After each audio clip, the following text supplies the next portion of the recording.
Hey everybody, I'm Coach Brick, and I'm here to make you into a lean, mean building machine. We're going to take it step by step and put together the coolest LEGO sets out there, so that you will have the tools and tricks you need to build whatever crazy thing you can imagine. Okay, we're back with our LEGO Star Wars Kylo Ren Shuttle, set number 75256, here on Bag 2, Part 3.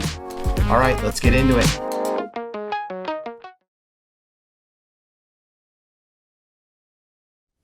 We're starting on page 43, step 70. So in step 70, we're going to grab our yellow X-bar. It's the only one in this bag. It's 5 studs long. And we are going to spin this around, look in the back here, and we're going to get, okay, so we have this. You can see where this black clip is coming out that's holding the red piece. We're going to go underneath that. There's a hole that's still open that is in between these two light gray clips. We're going to stick it in there, make sure it's the X is straight up and down and across like a T. And stick that through there. It's going to go into, if you remember, we stuck those white blocks with X bar holes in them. It's going to go through that and into the other side. Push that all the way through, and it clips into there. Then we are going to get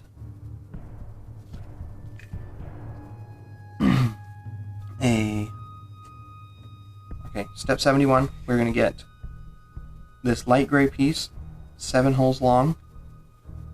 That is going to lay down into here.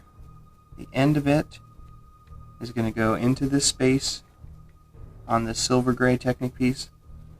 We have this dark brown X-bar piece ready to push through and skewer that piece into place.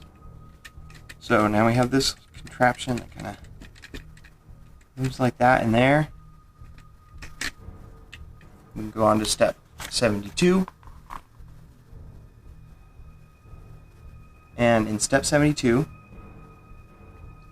we're going to grab this black hinged piece. We need to make sure that we get the right one. There's a top and a bottom piece to it. So, let me see.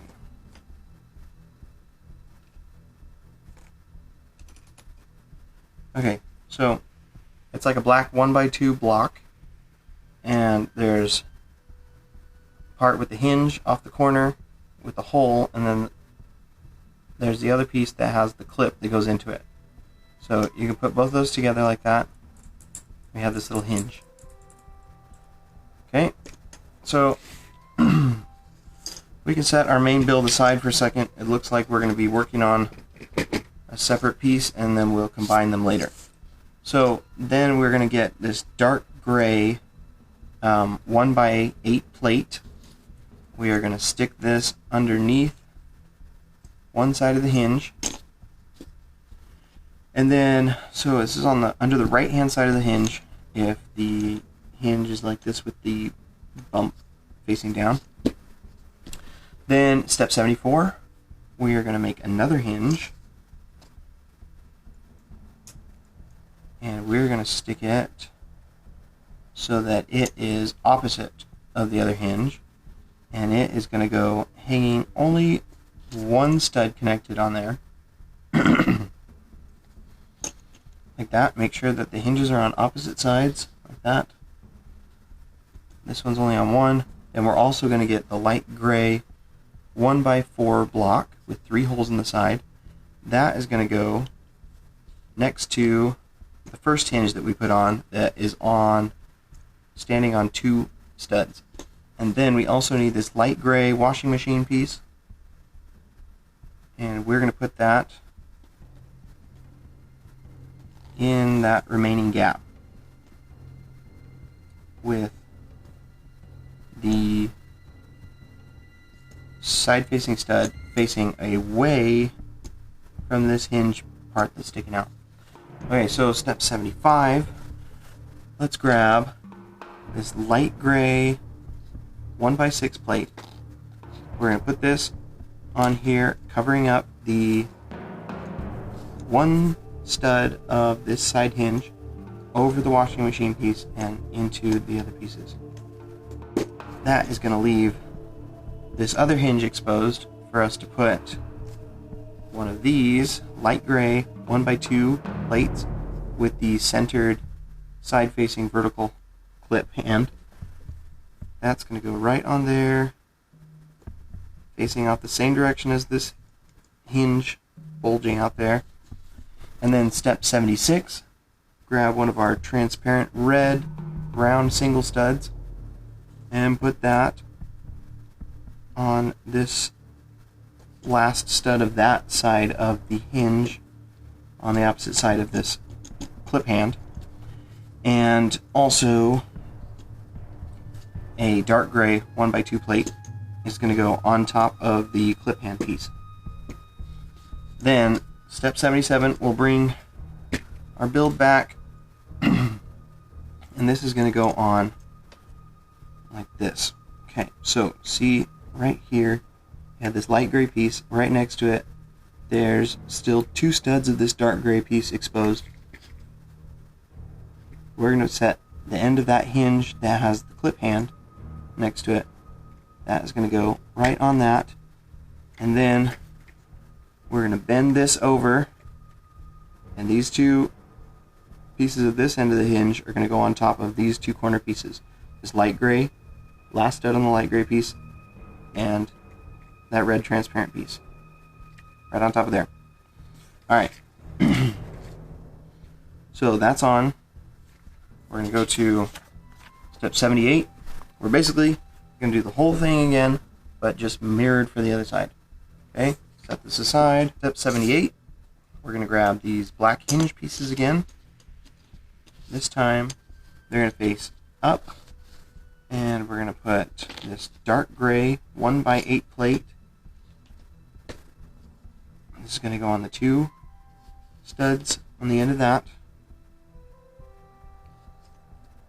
And it's going to go like that. Make sure you have it oriented like that.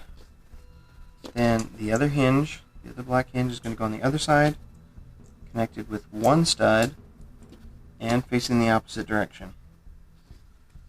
So then we can get this light gray washing machine piece, and it is going to face so that the stud is, so it's right next to the hinge that's only connected with one stud, and the side facing stud is going to face away from that bulge of the hinge.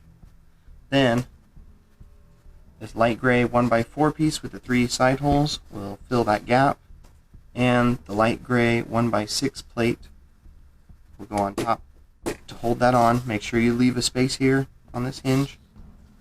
Then we're going to get this light gray 1x2 with the clip hand. We're going to put it on here, and the clip hand is going to face the hinge bulge like that on the same side. Okay. Then we're going to take a dark gray 1x2 plate, put it on top of the part with the hand, and this red transparent round single stud is going to go on top of there. Then we can bring out our build. Once again, we're going to stick it right next to this light gray 1x2 block, side with the clip hand, and the side with the transparent red bead is going to go onto the front corner. Okay, so now we have these angled sides built, and we can go to step 84. So we're all out of time. Before we go to step 84, we are going to break, and we'll come back next time with part 4 of bag 2. Thanks for joining us, guys. Don't forget to like and subscribe, and we'll see you next time.